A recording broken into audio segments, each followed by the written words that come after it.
Hello guys, ചെറുപയർ ചമ്മന്തി അരയ്ക്കാൻ പോവാണ്. ചെറുപയർ പൊടിച്ച് വെച്ചിരിക്കുക, വറ്റൽമുളക്, പിന്നെ വെളുത്തുള്ളി, ചെറിയ ഉള്ളി, പിന്നെ ഉപ്പിടുക, ആവശ്യത്തിന് ഉപ്പിടുക.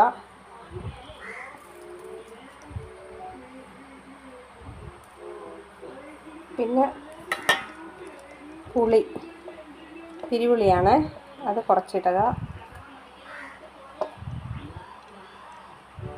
വെള്ളം വേണമെങ്കിൽ ഇച്ചിരി ഒഴിച്ച് കൊടുക്കുക. പിന്നെ തേങ്ങ ഇടുക.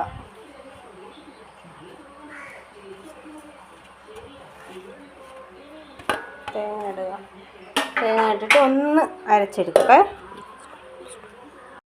ഹലോ ഗായ്സ്, അരച്ച് കഴിഞ്ഞ് ചമ്മന്തി റെഡിയായി. നല്ല ചൂട് ചോറിനകത്തിട്ട് ഇളക്കി കഴിക്കുമ്പോൾ നല്ല ടേസ്റ്റാണ്. Okay, bye. ലൈക്ക് ചെയ്യുക, കമൻറ്റ് ചെയ്യുക, സബ്സ്ക്രൈബ് ചെയ്യുക, മെസ്സേജ് ചെയ്യുക. എന്തെങ്കിലും